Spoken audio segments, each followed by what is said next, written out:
먼저 저희들의 주기도문을 한번 볼 건데요. 마태복음 6장 9절에서부터 시작해서 13절입니다. 한번 읽어봅니다. 시작. 그러므로 너희는 이렇게 기도하여라. 하늘에 계신 우리 아버지, 그 이름을 거룩하게 하여 주시며 그 나라를 오게 하여 주시며 그 뜻을 하늘에서 이루심 같이 땅에서도 이루어 주십시오. 오늘 우리에게 필요한 양식을 내려주시고 우리가 우리에게 죄 지은 사람을 용서해 준 것 같이 우리의 죄를 용서하여 주시고 우리를 시험에 들게 하지 마시고 악에서 구하여 주십시오. 나라와 권세와 영광은 영원히 아버지의 것입니다. 아멘. 주기도문의 처음과 끝은 하나님의 이름, 나라, 뜻, 그리고 영광과 관련이 있습니다. 이것은 우리가 추구해야 할 사명임과 동시에 또 우리가 이것을 위해서 기도해야 할 기도의 대명제입니다.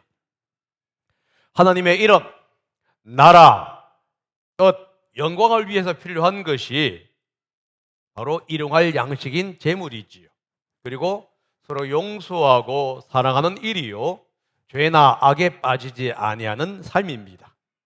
그런데 우리는 하나님의 이름, 나라, 뜻, 그리고 영광을 위해서 기도하지 않을 때가 너무나 많이 있습니다. 오히려 육체의 욕망, 또 눈에 보이는 욕망, 그리고 세상에서의 자랑을 위해서 기도할 때가 많다는 겁니다. 사실 하나님의 이름, 나라, 뜻, 그리고 영광을 위해서 기도하려면 하나님은 우리가 이 땅에서 살아가는데 필요한 재물을 자연스럽게 채워주신다고 했습니다. 그러나 우리는 그것을 위해서 기도할지언정 정작 그것을 주시는 하나님의 이름과 영광을 위해서 기도하지는 않는다는 거예요. 그래서 오늘 저는 이 응답받는 기도라고 하는 제목을 가지고 말씀을 상고해 보길 원합니다. 예수님은 저녁에 베다니로 가셨다가 새벽에 예루살렘으로 다시 들어오고 있었습니다. 6월절 기간 동안에 저녁에는 베다니로 가서 잠을 자고 새벽에 예루살렘으로 오는 것은 예수님의 일상적인 패턴이었어요. 새벽에 예루살렘으로 들어왔다 라고 하는 이 표현을 볼 때에 이 날은 화요일임을 우리는 알 수가 있습니다. 월요일에 예수님은 이제 나귀를 타고 예루살렘에 입궁하십니다. 그리고 오후에 성전을 정화하시지요. 그리고 월요일 저녁에 잠을 자기 위해서 예루살렘을 떠나 베다니로 갑니다. 그리고 다음 날인 화요일 아침에 예수님은 제자들을 데리고 이제 예루살렘으로 돌아오고 있는 중에 있었습니다. 예수님 예루살렘으로 들어오기 위해서 예수님은 일찍 출발했을 것이기 때문에 아침 식사를 할 수 있는 시간은 없었을 것이에요. 예루살렘에서 베다니까지는 약 3.2km 정도가 됩니다. 이 먼 거리를 먹지 않고 걸었다고 한다면은 시작했을 것은 분명하지요. 그래서 혹시 아침 식사할 거리가 있는가 하고 주변을 살펴보다 보니까 길가에 무화과나무 한 그루가 있는 것을 보았습니다. 그 무화과나무 잎은 무성했어요. 무화과나무 잎이 무성하다는 것은 열매가 있다고 하는 증거입니다. 저는 몇 년 동안에 이 교회 뒷마당에 있는 무화과나무를 관찰했습니다. 저는 수시로 나가서 관찰하면서 어떻게 무화과나무가 피고 있는 거, 열매가 맺히는지를 저는 체크합니다. 제가 관찰한 바에 의하면은 무화과나무는 가지에서 무화과 열매가 맺히는 그때에 잎이 나오기 시작을 해요. 이것을 가리켜서 1차 무화과 열매 이렇게 말을 합니다. 잎이 무성해질 때 마디마디마다 새로운 가지가 나오기를 시작해요. 이 새로운 가지가 나오면서 그 새로운 가지에서 2차 무화과 열매가 열리기 시작합니다. 이 열매를 가리켜서 여름에 나오는 무화과 열매 이렇게 말을 해요. 1차 무화과 나무의 열매는 2차 무화과 열매 나무보다 이 크기가 상대적으로 작고 당도도 떨어집니다. 제가 먹어봤거든요. 그리고 이 열매 숫자도 상대적으로 적고요. 힘이 약해서 그런지 금방 떨어지는 경향이 있습니다. 반면에 2차 열매인 여름에 나오는 무화과 열매는 크고 단맛의 정도가 1차 무화과 나무 열매보다 강합니다. 그래서 일반적으로 무화과 나무 열매 할 때는 2차 열매를 가리켜서 하는 얘기예요. 그런데 성경에서 잎사귀가 무성한 한 나무라고 한 것을 보았을 때에 이 나무는 다른 무화과 나무보다 상대적으로 잎이 무성했다 하는 것을 우리는 알 수가 있지요. 그렇다고 한다면 열매도 어느 정도의 사이즈가 되었다는 것을 얘기해 주는 겁니다. 예수님은 그 무화과 나무 가까이 가서 열매를 찾습니다. 그런데 열매를 찾을 수가 없었어요. 그래서 열매를 맺지 못하는 나무에게 이제부터는 영원히 열매를 맺지 못할 것이다 라고 선언을 합니다. 6월절은 보통 3월, 우리 달력으로 말하면 3월달과 4월달에 있는 행사입니다.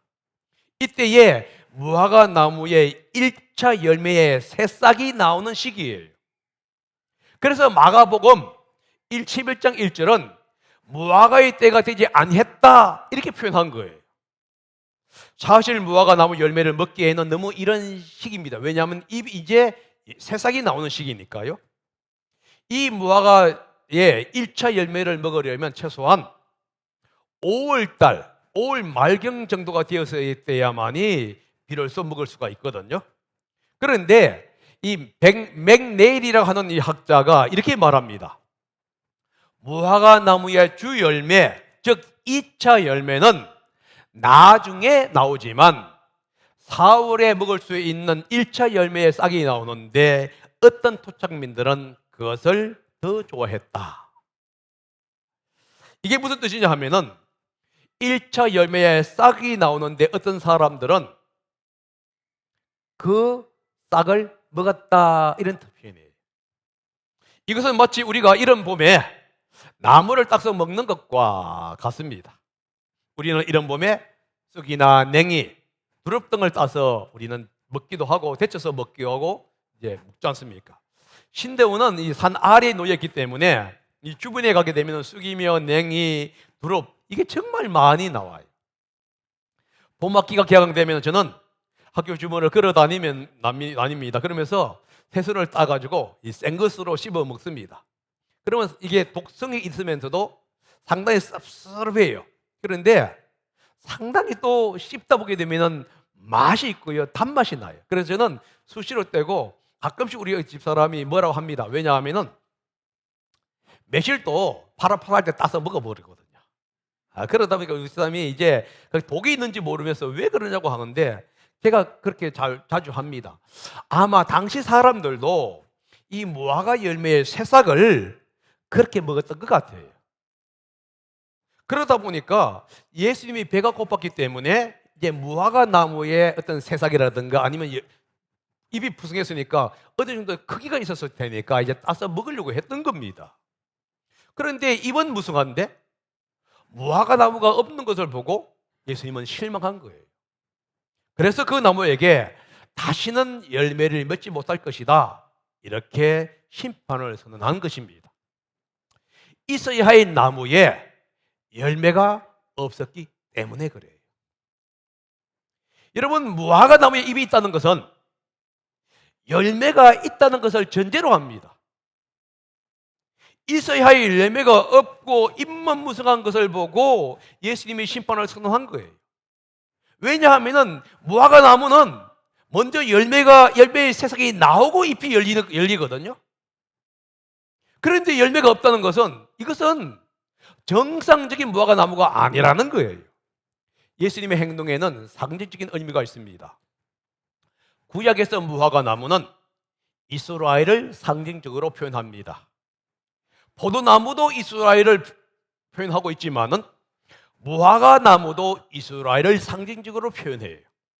그리고 열매 맺지 못하고 있는 무화과 나무를 가리켜서 이스라엘의 죄와 타락을 상징적으로 표현하고 있습니다.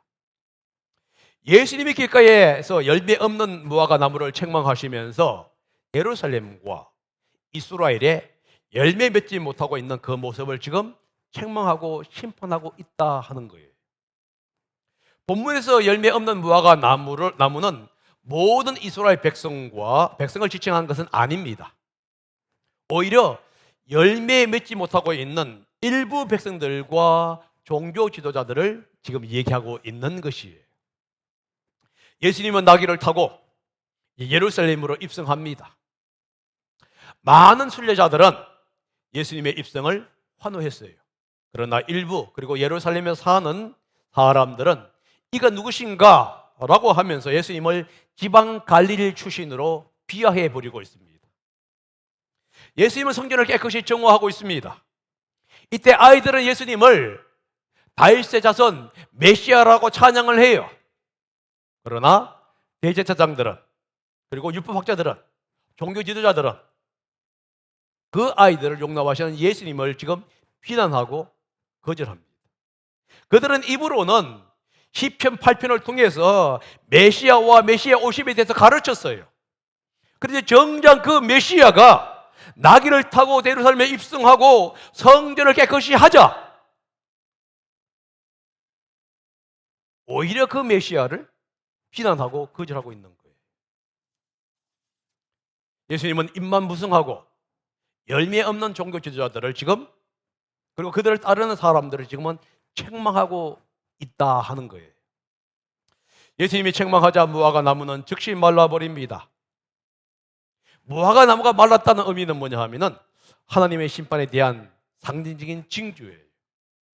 하나님의 심판이 갑작스럽게 긴급하게 다가오고 있다는 것을 지금 얘기해주고 있는 표현입니다.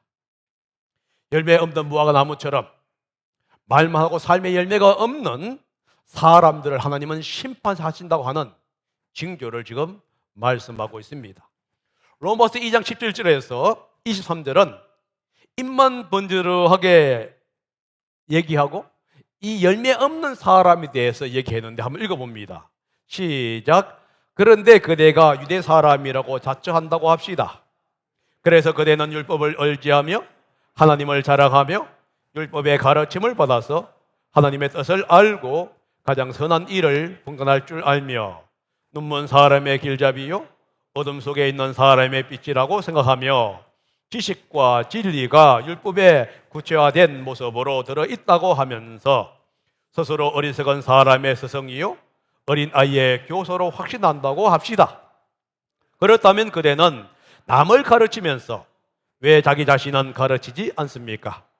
도둑질을 하지 말라고 설교하면서도 왜 도둑질을 합니까? 간음을 하지 말라고 하면서도 왜 간음을 합니까? 우상을 미워하면서도 왜 성신전의 물건을 훔칩니까? 율법을 자랑하면서도 왜 율법을 어겨서 하나님을 욕되게 합니까? 시험 선생이라고 얘기하면서 교사라고 얘기하면서 사람을 가르치고 있다는 거예요. 그러나 정작 자신은 그 가르침대로 행동하지를 않고 있어요. 이들에 대한 경고가 바로 로마서 2장의 경고라고 하는 거예요. 이 모습은 당대 지도자들의 모습이었고 오늘날 우리들의 모습일지도 모른다는 거예요.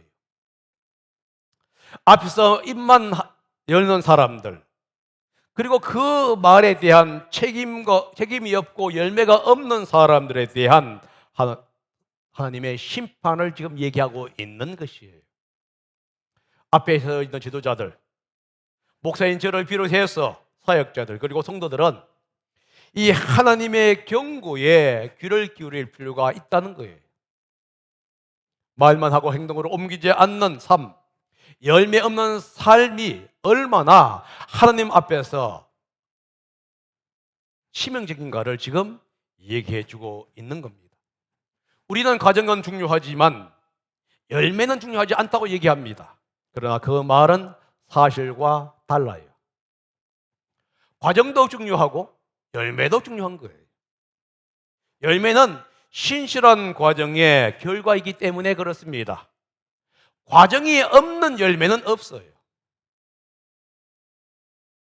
모든 것은 과정을 통해서 열매를 맺습니다. 공부 잘하고 사고하고자 하는 학생이 공부를 안 하는데 공부 잘할 리는 없어요. 몸이 건강하고 싶은 사람이 운동하지 않는데 몸이 건강할 수는 없다는 거예요.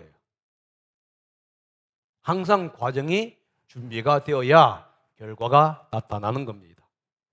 지금 열매 없는 삶은 하나님의 심판의 대상이 된다고 성경은 선언하고 있습니다. 이렇게 선언한 후에 곧바로 응답받는 기도에 대해서 얘기하고 있어요. 이것은 뭘 얘기하고 있느냐? 이 하나님의 능력이 기도를 통하여 나타난다는 것을 지금 우리에게 보여주고 있는 사실을 여러분 기억하셔야 합니다. 제자들은 예수님께 나와서 묻습니다. 어떻게 무화과 나무가 그렇게 당장 말라버릴 수가 있습니까? 라고 질문을 합니다.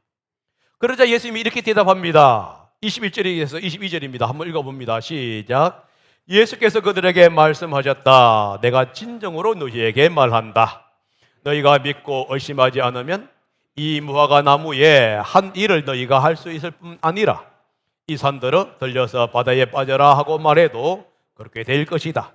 또 너희가 기도할 때에 이루어질 것을 믿으면서 구하는 것은 무엇이든 다 받을 것이다. 예수님의 대답은 제자들의 질문에 대한 직접 대답은 아니에요. 제자들은 어떻게 그렇게 빨리 말을 받을 수 있느냐라고 질문한 거예요. 다시 말해 하나님의 능력과 기적은 어떻게 가능합니까? 이 얘기입니다. 그러자 예수님은 비유를 통해서 하나님의 가진 권위, 예수님의 가진 그 능력을 간접적으로 지금 보여주고 있습니다. 그러면서 제자들도 예수님처럼 행할 수 있는 권위와 능력을 가질 수 있다 이렇게 얘기하는 거예요. 그 비결이 뭐냐? 기도입니다. 예수님은 지금 기도의 효력을 말씀하고 있는 거예요.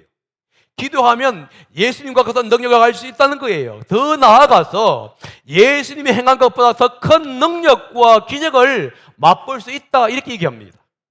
기도하면 무화과 나무가 마르는 역사를 경험할 뿐만 아니라 산이 바다에 들려서 바다에 던져지는 그 큰 역사를 경험할 수 있다는 거예요. 이것이 바로 기도의 능력입니다. 기도는 인간에게 불가능한 것처럼 보이는 것들을 가능케 하는 능력이다 하는 거예요. 제자들은 어떻게 가능하냐고 물어봅니다. 예수님은 기도에 있다고 얘기를 해요. 우리는 기도하지 않았기 때문에 그런 능력을 경험하지 못한다고 얘기하는 거예요. 기도하면 그런 능력을 경험합니다. 더 위대한 역사도 경험할 수 있다는 거예요. 산이 들려 바다에 던져진다. 이 말은 실제 산이 들려서 바다에 던져진다는 얘기가 아닙니다. 불가능한 것처럼 보이는 것도 다 가능하다 이 얘기예요. 이게 바로 기도가 가지고 있는 위대한 역사고요. 성취할 수 있는 능력입니다. 그래서 22절은 뭐라고 있습니까? 기도하면 무엇이든지 이루어진다. 여기서 여러분과 제가 오해할 때가 많이 있어요. 기도는 무슨 요술방망이처럼 될 것이다 이렇게 생각하는 겁니다. 그런데 예수님이 기도는 요술방망이처럼 뚝딱 하게 되면 모든 것이 해결된다 이렇게 얘기한 적이 없다는 사실을 여러분 기억하셔야 돼요. 여기 보면 이렇게 얘기합니다. 조건을 얘기해요. 조건이 21절에 이렇게 얘기하죠.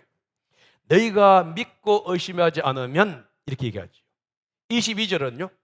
이루어질 것을 믿으면서 기도하면 이라고 얘기합니다. 여기서 강조한 게 뭐냐 하면은 믿음이에요. 응답받는 기도의 조건이 뭐냐 하면은 의심하지 않고 믿는 겁니다. 그런데 많은 사람들이 오해하고 있는 게 뭐냐면 이 의심이라 하는 용어예요. 여러분 이 의심이라는 용어는 사람이 구하는 것을 하나님이 주실 것이라는 확실한 믿음을 가지는 것을 가리켜서 얘기한 게 아니에요. 거기에서부터 오해가 시작된 겁니다. 이것은 뭐냐? 나누어진 마음을 가리켜서 의심 이렇게 얘기합니다. 다른 말로 말하면 하나님께는 부분적으로 의지하면서 자신에게 더 집중하는 것을 가리켜서 의심 이렇게 얘기해요. 브루너라고 하는 학자가 이렇게 얘기합니다. 예수님의 가르침에서 의심은 하나님이 계시지 않는 것처럼 살기로 결정하는 것을 가리켜서 말한다. 다시 말해서 의심이라는 게 뭐냐? 하나님에 대한 전적인 의지가 없는 것을 얘기합니다. 기도는 합니다. 그러나 전적으로 의지하지 않는 거예요. 실제 삶에서 우리는 하나님을 신뢰하기보다는 자기의 방법을 의지할 때가 많이 있습니다. 기도하지만은 하나님의 방법이 아니라 자기의 방법으로 이루어지기를 지금 바라면서 기도한다 하는 거예요. 자기의 방법을 찾는 것, 자기의 방법을 의지하는 것을 가리켜서 성경은 뭐라고 있느냐? 의심했다 라고 얘기하는 거예요. 여러분, 여기서 여러분들을 오해하고 있는 게 있습니다. 내 기도의 요구를 하나님께서 들어주셨다는 것을 의심했다, 이 얘기가 아니에요.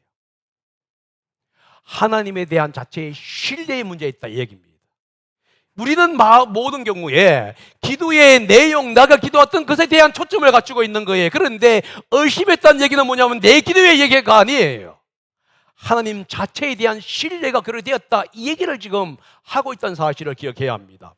이것을 의심하지 않고 믿는 믿음을 가리켜서 요한복음 14장 12절과 14절에 이렇게 표현하고 있어요. 자, 한번 읽어봅니다. 시작. 내가 진정으로 너희에게 말한다. 나를 믿는 사람은 내가 하는 일을 그도 할 것이요 그보다 더 큰 이 일도 할 것이다.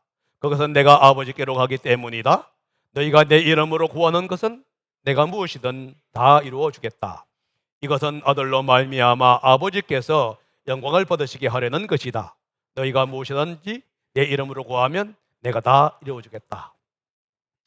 오늘 우리 본문은 뭐라 하냐면 기도하면 다 이루어진다. 그런데 요한복음에서는 한 가지를 첨부시킵니다.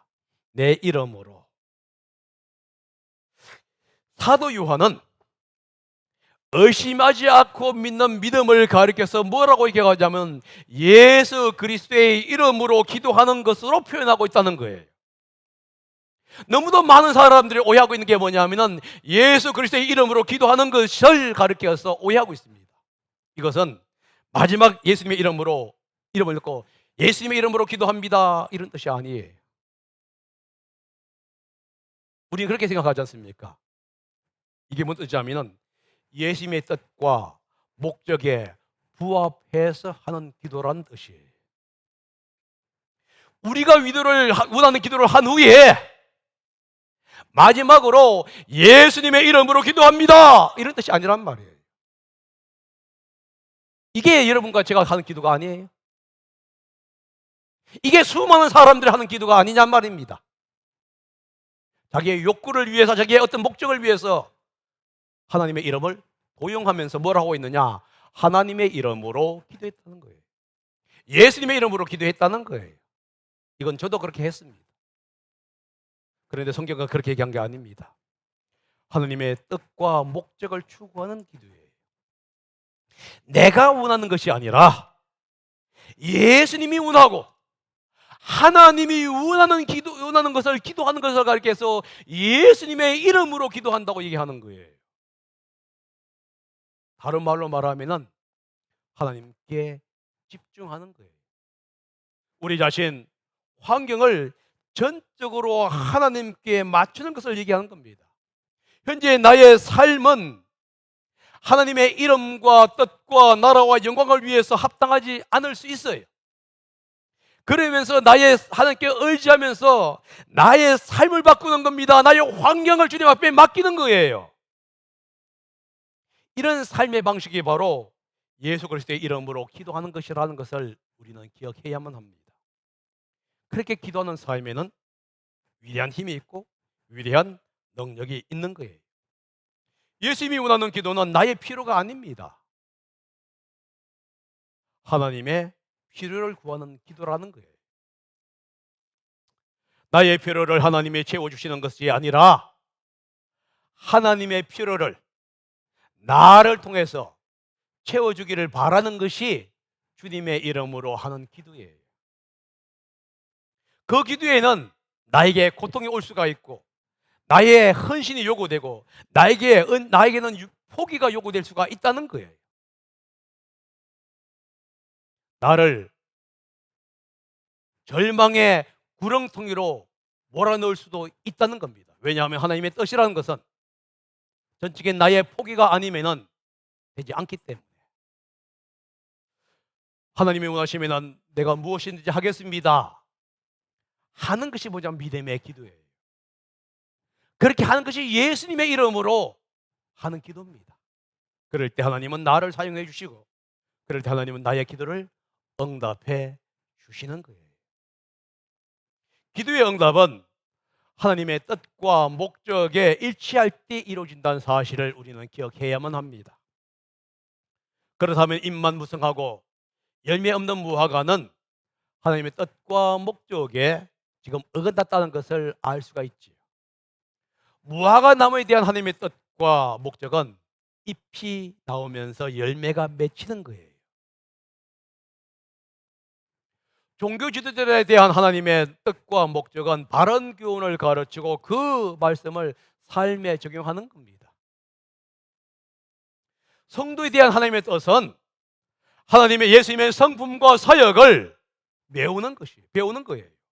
그리고 하나님의 나라를 확장하는 것이에요. 이런 목적과 뜻을 위해서 기도할 때에 기도의 응답이 이루어집니다. 이런 목적을 위해서 물질과 건강을 추구할 때에 하나님의 역사하신다는 거예요. 물론 하나님은 선하신 분이기 때문에 우리의 연약함을 아시고 우리가 무엇이 필요한지를 아십니다. 그래서 우리가 하나님의 영광보다도 우리의 어떤 필요를 구하고 우리의 영광을 구할 때에 하나님은 주실 수 있어요. 주시는 분이에요. 거기서 마치 자녀들이 자기의 필요가 있을 때마다 부모에게 구할 때 부모들이 그 자녀의 필요를 채워주는 것과 마찬가지예요. 그러나 본문이 말하고 있는 믿음의 기도, 하나님의 이름으로 기도하는 기도, 응답받는 기도는 우리가 말을 하고 있는 그런 기도가 아니라는 거예요. 우리의 필요가 아니라 하나님의 필요를 위해서 추구하는 기도예요. 그러므로 여러분, 오해하시면 안 됩니다. 내가 기도했기 때문에 하나님이 내 모든 기도를 들어 응답했다고. 그리고 때때로 응답 없을 때 내가 기도하지 않았기 때문이라고 여러분 얘기하시면 안 돼요. 주님이 말하고 있는 그 기도는 하나님의 뜻과 하나님의 목적에 부합해야 하는 겁니다. 그것을 하나님께서 들어주실 뿐만 아니라 그것을 위해서 하나님께서는 더 큰 역사도 보여주신다, 이렇게 말씀하고 있는 거예요. 제가 여러분과 저에게 우리의 필요를 기도하지 말아라 얘기하는 게 아닙니다. 우리의 필요를 기도해야지. 당연히 기도해야 합니다. 그러나 하나님이 역사하시는 기도, 우리의 상상을 초월하는 기도는 하나님의 영광과 목적을 위해서 나를 사용하기를 바라는 그런 기도예요. 그러므로 우리는 하나님의 이름과 영광을 위해서 기도하는 성도가 되어야 할 줄 믿습니다. 그런 교회가 되어야 돼요. 그리고 순간순간마다 하나님의 뜻과 하나님의 목적이 무엇인지를 우리는 정말로 깨달아야 합니다. 내가 처해 있는 그 상황 속에서, 절망 속에서, 어두움 속에서도 그것이 무엇인지를 깨달을 수 있을 때에 참된 기도가 나올 수가 있는 거고, 주님, 그 환경 속에서도 주님의 뜻을 나타내십시오 할 때에 비로소 하나님의 역사가 나타나는 거예요. 그런 제가 되고 성도님들이 되시기를 예수님의 이름으로 부탁드립니다. 기도하겠습니다.